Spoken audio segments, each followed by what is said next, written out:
ಶ್ರೀಮಾತೆಯವರ ಒಂದು ಮಾತು. ಶಾರದಾಂ ದೇವೀಂ ರಾಮಕೃಷ್ಣಂ ಜಗದ್ಗುರುಂ ಪಾದಪದ್ಮೇ ತಯೋ ಶ್ರಿತ್ವಾ ಪ್ರಣಮಾಮಿ ಮುಹುರ್ಮುಹುರ್. ಸರ್ವೇ ಜನಾಃ ಸುಖಿನೋ ಭವಂತು. ಶ್ರೀರಾಮಕೃಷ್ಣ ಶರಣಂ. ಪರಮ ಪೂಜ್ಯ ಸ್ವಾಮಿ ರಾಘವೇಶಾಂಜಿ ಮಹಾರಾಜ್ ಅವರೇ, ಸ್ವಾಮಿ ವೀರೇಶಾಂಜಿ ಮಹಾರಾಜ್ ಅವರೇ, ವಿಜಯಾಂಜಿ ಮಹಾರಾಜ್ ಅವರೇ, ಡಿ.ಆರ್. ಪಾಟೀಲ್ ಮತ್ತು ಇತರ ಗಣ್ಯರೇ, ಸನ್ಯಾಸಿ ಸಹೋದರರೇ, ಮಾತಾಜಿಯವರೇ, ಸದ್ಭಕ್ತರೇ, ಇವತ್ತು ನಾವು ಶಾರದಾ ದೇವಿ ಚಿಂತನ ಧಾರೆಯ ಮುಖ್ಯ ಅಂಶಗಳನ್ನು ಪರಮಪೂಜ್ಯ ಸ್ವಾಮಿ ರಾಘವೇಶಾಂಜಿ ಮಹಾರಾಜ್ ಅವರು ಹೇಗೆ ಭಗವತ್ ನಾಮಚಿಂತನೆಯಿಂದ ಮನಸ್ಸು ಪರಿವರ್ತನೆಯಾಗ್ತದೆ, ನಾಮದ ಶಕ್ತಿ ಇಂದ್ರಿಯ ಶಕ್ತಿಗಳಿಗಿಂತ ಅತಿಶಯವಾಗಿರ್ತಕ್ಕಂತಹದ್ದು ಎಂಬುದನ್ನು ಶಾರದಾ ದೇವಿಯ ಅವರ ಒಂದು ಮುಖ್ಯ ಆಧ್ಯಾತ್ಮಿಕ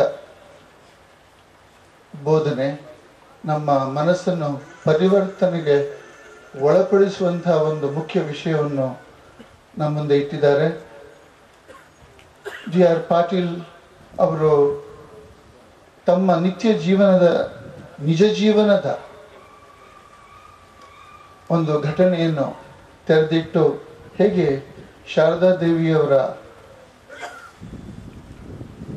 ಸಂದೇಶ ಹೇಗೆ ಅವರ ಮೇಲೆ ಪ್ರಭಾವ ಬೀರಿ ಅವರ ಜೀವನದಲ್ಲಿ ಒಂದು ದೊಡ್ಡ ಪರಿವರ್ತನೆ ತಂದಿತ್ತು. ತನ್ಮೂಲಕ ಪ್ರತಿಕ್ರಿಯೆ ಇಲ್ಲದ ಸೃಜನಾತ್ಮಕ ಸಕಾರಾತ್ಮಕವಾಗಿ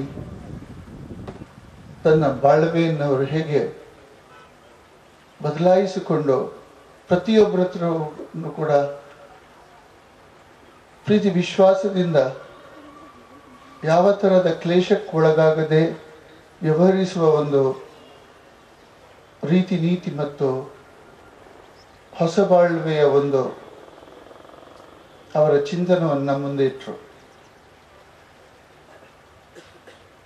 ಏನಂತ ಹೇಳಿದರೆ, ಎಲ್ಲ ಚಿಂತನ ಮಂಥನದ ಪರಿಣಾಮ ಆತ್ಯಂತಿಕವಾಗಿ ನಮ್ಮಲ್ಲಿ ಪರಿವರ್ತನೆ ಯತ್ಕಿಂಚಿತ್ತಾದರೂ ಆಗಬೇಕು, ಸಮಾಜದ ಪರಿವರ್ತನೆ ತನ್ಮೂಲಕ ಆಗಬೇಕು. ನಾವು ಪರಿವರ್ತನೆಗೊಂಡ್ರೆ ಜಗತ್ತಿನಲ್ಲಿ ಇರುವಂತಹ ಒಬ್ಬ ವ್ಯಕ್ತಿ ಪರಿವರ್ತನೆಗೊಂಡ ಹಾಗೆ ಪ್ರತಿಯೊಬ್ಬರೂ ಕೂಡ ಸಾವಿರ ಮಂದಿ ಆತ್ಮ ಪರಿವರ್ತನೆಯಲ್ಲಿ ನಾವು ಶಾರದಾ ದೇವಿಯವರ ಆದರ್ಶದಂತೆ ನಾವು ಆತ್ಮ ಪರಿವರ್ತನೆಯಲ್ಲಿ ತೊಡಗಿದ್ರೆ ನಮ್ಮದನ್ನೇ ನಾವು ನಮ್ಮ ತಪ್ಪುಗಳನ್ನು ಅವಲೋಕಿಸಿ ವಿವೇಕದಿಂದ ನಮ್ಮ ಆತ್ಮವಿಮರ್ಶೆ ಮಾಡಿ ನಮ್ಮ ಮನಸ್ಸು ನಮ್ಮ ಕೈಯಲ್ಲಿದೆ, ನಮ್ಮ ಕೈಯಲ್ಲಿದ್ದ ನಮ್ಮ ಮನಸ್ಸನ್ನೇ ನಮಗೆ ಪರಿವರ್ತನೆ ಮಾಡ್ಲಿಕ್ಕೆ ಆಗದೇ ಇದ್ರೆ ನಮ್ಮ ಕೈಯಲ್ಲಿಲ್ಲದ ಇನ್ನೊಬ್ಬರ ಮನಸ್ಸನ್ನು ಭಾಷಣದ ಮೂಲಕ ಆಗಲಿ ಬೇರೆ ರೀತಿಯ ಅಡ್ವೈಸ್ ಮೂಲಕವಾಗಲಿ ಬೋಧನೆಯಿಂದ ಆಗಲಿ ಹೇಗೆ ಪರಿವರ್ತನೆ ಮಾಡ್ಲಿಕ್ಕೆ ಸಾಧ್ಯ? ಆದ್ರಿಂದ ಆಧ್ಯಾತ್ಮಿಕ ಜೀವನದ ಮೊದಲ ಪಾಠ ಏನು ಅಂತ ಹೇಳಿದ್ರೆ ನಮ್ಮ ಆತ್ಮ ಪರಿವರ್ತನೆ. ಇದಕ್ಕೆ ಶಾರದಾ ದೇವಿಯವರು ಅತ್ಯಂತವಾಗಿ ಮತ್ತು ಹೆಚ್ಚಿನ ರೀತಿಯಲ್ಲಿ ಇದಕ್ಕೆ ಒತ್ತು ಕೊಟ್ಟರು. ಅವರ ಬೋಧನೆಯಲ್ಲ. ಶಾರದಾ ದೇವಿಯವರ do not find fault with others, find your own fault, learn to make the whole world your own. ಇಡೀ ಜಗತ್ತನ್ನೇ ನಮ್ಮದನ್ನ ಮಾಡಲಿಕ್ಕೆ ಕಲಿ ಅಂತ ಹೇಳಿದ್ದೆವು. It's a thesis on human behaviour. ನಮಗೆ ನಿಜವಾಗಿ ಶಾಂತಿ ಮತ್ತು ಸಾಮಾಜಿಕ ಪ್ರಗತಿ ಬೇಕು ಅಂತ ಆದರೆ ಇದೊಂದು ಅತ್ಯಂತ ಮೂಲ ಸೂತ್ರ. ಇದರ ಬಗ್ಗೆ ರಾಘವೇಶಾನ್ಜಿಯವರು, ಡಿ ಆರ್ ಪಾಟೀಲ್ ಅವರು ಸಾಕಷ್ಟು ಬೆಳಕನ್ನು ಚೆಲ್ಲಿದ್ದಾರೆ. ಮತ್ತೊಂದು ವಿಷಯ ಏನಂತ ಹೇಳಿದ್ರೆ, excellence in human behaviour. Sharada ದೇವಿಯವರ ಜೀವನದಲ್ಲಿ ನಾವು ಏನು ನೋಡೋದು, ಎಲ್ಲಿಯಾದರೂ ಯಾವ ಸಂದರ್ಭದಲ್ಲಿ ಆದರೂ ಇಡೀ ಜೀವನದ ಉದ್ದದಲ್ಲಿ ನೋಡಿದ್ರೆ ಒಂದು ಕಡೆಯಾದರೂ ಅವರ ಸಂಯಮ ತಪ್ಪಿ, ಸಮತೂಕ ತಪ್ಪಿ, ಏನಾದರೂ ಹೇಳಿದ್ದು ಮಾಡಿದ್ದು ಕೇಳಿ ಪ್ರತಿಕ್ರಿಯಿಸಿದ್ದು ನಾವು ನೋಡೋದೇ ಇಲ್ಲ.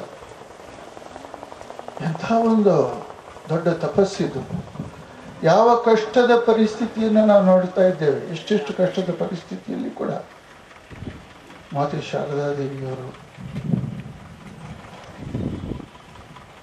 ಹೀಗೆ ಸಮುದ್ರದಂತೆ ಒಂಥರ ಸಹನಶೀಲ ವ್ಯಕ್ತಿತ್ವ,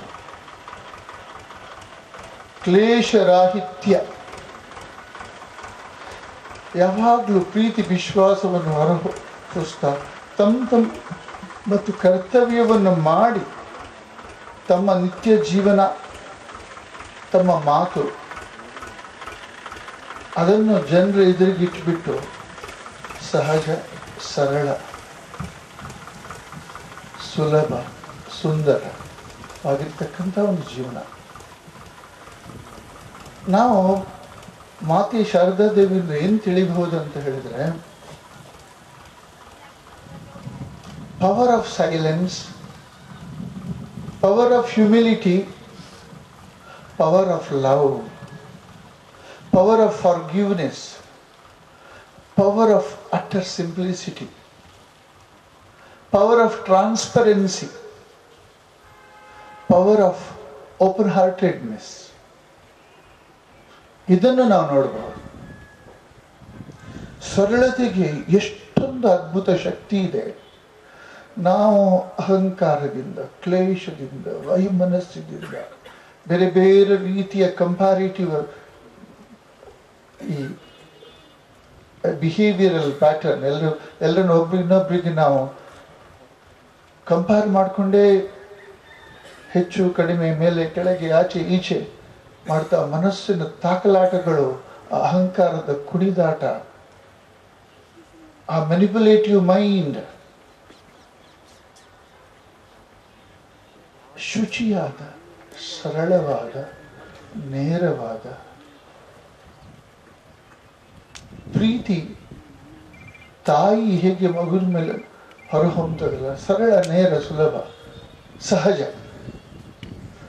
ಆ ಥರದ ಜೀವನವನ್ನು ನಾವು ಶಾರದಾ ದೇವಿಯಲ್ಲಿ ನೋಡಿದ್ದೇವೆ.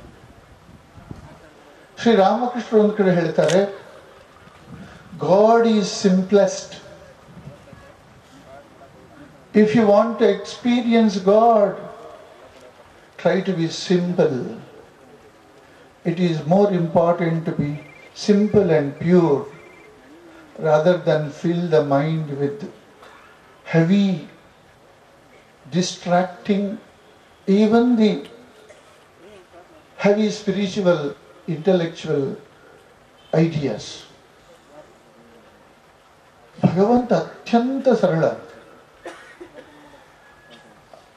ನಾವು ಸರಳರಾಗದೆ, ಗೈಲೆಸ್,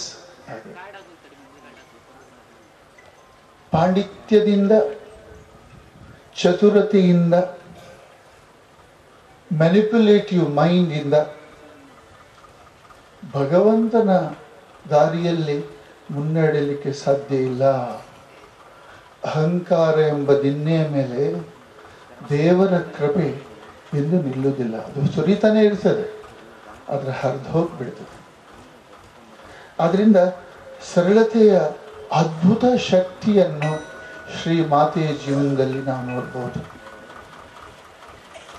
ಇನ್ನೊಂದು ವಿಷಯ ಏನಂತ ಹೇಳಿದ್ರೆ, ಮಾತೆಯ ಜೀವನ ನಾವು ನೋಡಿದರೆ ಆ ಪಶ್ಚಿಮ ಬಂಗಾಳದ ಗ್ರಾಮಾಂತರ ಪ್ರದೇಶದ ಕುಗ್ರಾಮದಲ್ಲಿ ಆ ಹಳ್ಳಿಯ ಸಗಣಿ ಸಾರಿಸಿ ಕೃಷಿ ಕೆಲಸಗಳನ್ನು ನೆಲ ಒರೆಸಿ ಗೃಹಕೃತ್ಯವನ್ನು ಮಾಡ್ತಾ ಇರುವಂಥ ಸರಳ ಅನಕ್ಷರಸ್ಥ ಬಾಲಕಿ ಶಾರದೆಗೆ ಒಂದು ದಿವಸ ಲೋಕಮಾತೆಯಾಗಿ ಅವತಾರ ವರಿಷ್ಠರ ಸಹಧರ್ಮಿಣಿಯಾಗಿ ರಾಮಕೃಷ್ಣ ಸನ್ಯಾಸಿಗಳ ಮಹಾಸಂಘದ ಗುರುವಾಗಿ ಶಕ್ತಿಯಾಗಿ ವಿಜೃಂಭಿಸ್ತಾ ಇದ್ಲು ಅಂತ ಆ ವಿಜೃಂಭಣೆ ಆ ಥರದ ಒಂದು ಜೀವನ ಅಷ್ಟೊಂದು ಸರಳ ಗ್ರಾಮಾಂತರ ಪ್ರದೇಶದ ಜೀವನದಿಂದ ಯಾವ ಎತ್ತರಕ್ಕೆ ಶ್ರೀ ಮಾತೆಯನ್ನು ಭಗವಂತ ಕರ್ಕೊಂಡು ಹೋದ. ಈ ಜೀವನದಿಂದ ನಾವೇನು ಕಲಿಬಹುದು ಅಂತ ಹೇಳಿದ್ರೆ, in order to do great things, to achieve great things, ನಾವೇನಾದರೂ ಮಹತ್ತರವಾಗಿರ್ತಕ್ಕಂಥದ್ದನ್ನು ಸಾಧಿಸಬೇಕು ಅಂತ ಹೇಳಿದ್ರೆ ನಮ್ಮ ಮನಸ್ಸನ್ನು ನಾವು ಅನಾವಶ್ಯಕ ಭಾರದ ನಮ್ಮ ಕರ್ತವ್ಯವನ್ನು ಬಿಟ್ಟು ಬೇರೆ ಏನೇನೇನೇನೋ ಮಾಡ್ಲಿಕ್ಕೆ ಹೋಗ್ಬೇಕಾಗಿಲ್ಲ. ಭಗವಂತನಲ್ಲಿ ನಮ್ಮ ಭಕ್ತಿ ಶ್ರದ್ಧೆ ಇದೆ ಅಂತ ಆದರೆ ಸರಳ ಸುಲಭ ನೇರ ಪವಿತ್ರ ಜೀವನದಲ್ಲೂ ಕೂಡ ಮಹತ್ತರವಾಗಿರ್ತಕ್ಕಂಥದ್ದು ಸಾಧಿಸಬಹುದು. ಕುವೆಂಪು ಅವರು ಶ್ರೀ ಶಾರದಾ ದೇವಿಯರ ಜೀವನಕ್ಕೆ ಒಂದು ಇಂಟ್ರೊಡಕ್ಷನ್ ಬರೆದಿದ್ದಾರೆ. ಅದರೆಲ್ಲ ಹೇಳ್ತಾರೆ ಅವರು, ಶಾರದಾ ದೇವಿಯರ ಜೀವನ ಅಂತ ಹೇಳಿದ್ರೆ ತ್ರಿವೇಣಿ ಸಂಗಮದಲ್ಲಿ ಅಂತರ್ಗಾಮಿಯಾಗಿ ಕಣ್ಣಿಗೆ ಕಾಣದಿರುವಂತಹ ಸರಸ್ವತಿಯಂತೆ ರಾಮಕೃಷ್ಣ ವಿವೇಕಾನಂದರು ಗಂಗೆ ಯಮುನೆ ಥರ ಭೋರ್ಗಿರಿದು ಹರಿಯುವಂತಹ ನದಿಗಳಾದರೆ ಶಾರದಾ ದೇವಿಯವರು ಅಂತರ್ಗಾಮಿಯಾಗಿ ಯಾರ ಪಟಾವೃತಿಯಾಗಿ ಯಾರಿಗೂ ಕಣ್ಣಿಗೆ ಕಾಣದೆ ಎಲೆಮರೆಯ ಕಾಯಿಯಂತೆ ಇದ್ದಂತಹ ಅದ್ಭುತ ಸರಳ ಸುಂದರ ಮತ್ತು ಅತ್ಯಂತ ಪರಿಣಾಮಕಾರಿಯಾಗಿರ್ತಕ್ಕಂಥ ವ್ಯಕ್ತಿತ್ವ,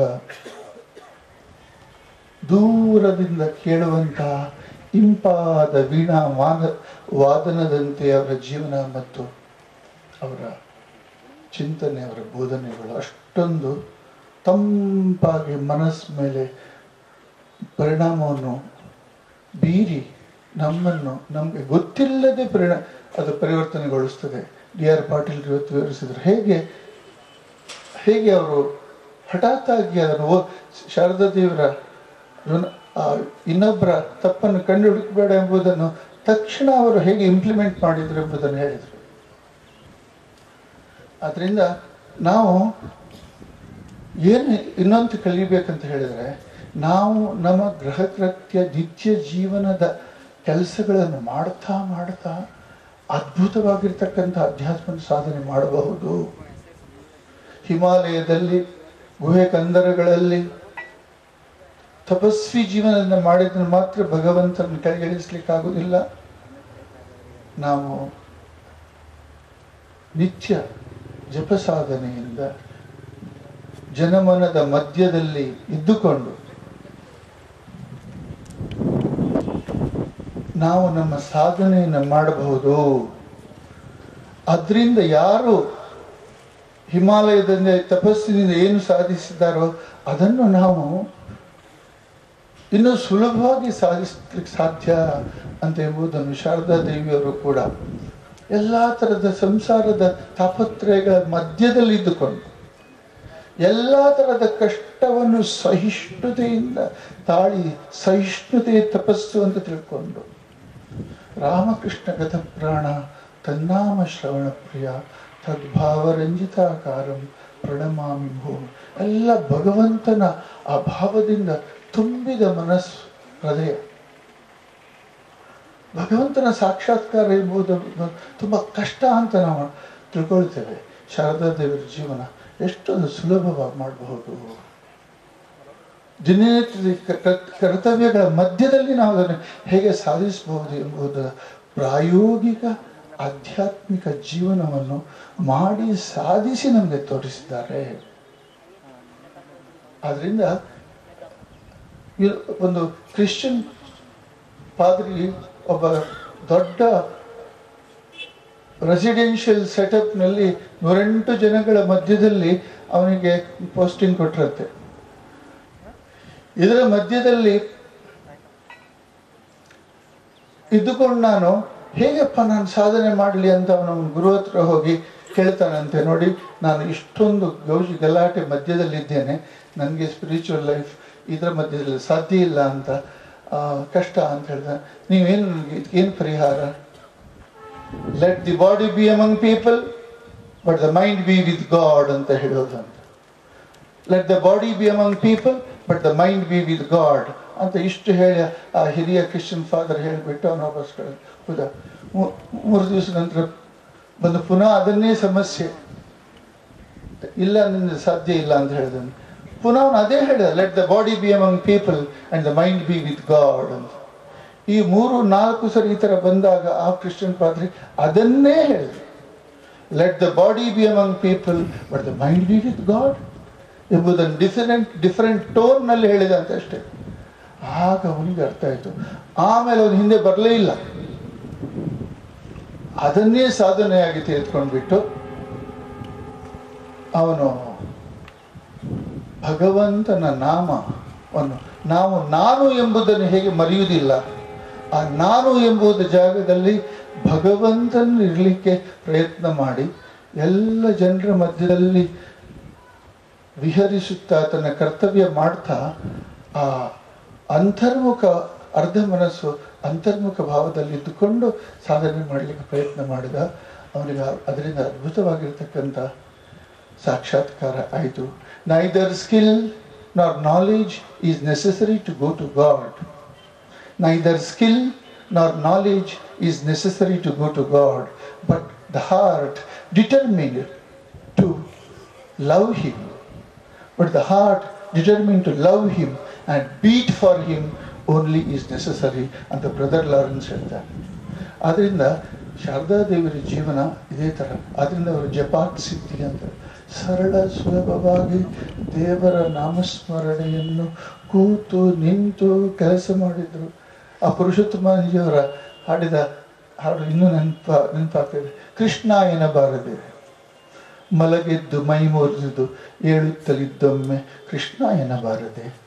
ಆದ್ರಿಂದ ಭಗವಂತನ ನಾಮಸ್ಮರಣೆಯನ್ನು ಸತತವಾಗಿ ಮಾಡಿದರೆ ಕೆಲಸಗಳ ಮಧ್ಯದಲ್ಲಿ ಎಲ್ಲ ಸಂದರ್ಭದಲ್ಲಿ ಮಾಡಲಿಕ್ಕೆ ಸಾಧ್ಯ. ಆದರೆ ನಮಗೂ ಕೂಡ ಭಗವಂತನ ಸಾಕ್ಷಾತ್ಕಾರ ಸಾಧ್ಯ.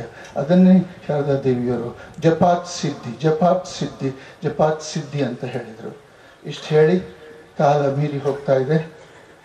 ಈ ಒಂದು ಭವ್ಯವಾಗಿರ್ತಕ್ಕಂತಹ ಈ ವಾರ್ಷಿಕ ಕರ್ನಾಟಕ ಭಾವಪ್ರಚಾರ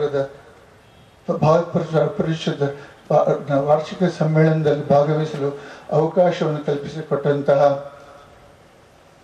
ವಿಜಯಾನಂದ ಸರಸ್ವತಿಯವರಿಗೆ, ವಿದೇಶಾಂಜಿಯವರಿಗೆ, ಇತರ ಭಾವಪ್ರಚಾರದ ಸದಸ್ಯರಿಗೆ, ಅಧ್ಯಕ್ಷರಾಗಿರ್ತಕ್ಕಂಥ ಪರಮಪೂಜ್ಯ ಜಿತಕಾಮಾಂಜಿಯವರಿಗೆ ನಾನು ದೂರದ ಮಹಾರಾಷ್ಟ್ರದಲ್ಲಿದ್ದರೂ ಕೂಡ ಬರಮಾಡಿ ಇಲ್ಲಿ ಆಹ್ವಾನಿಸಿದ್ದಕ್ಕೆ ನನ್ನ ಅನಂತ ವಂದನೆಗಳನ್ನು ಸಲ್ಲಿಸ್ತಾ ನಾನು 2 ಮಾತು ಮುಗಿಸ್ತೀನಿ. ಧನ್ಯವಾದ.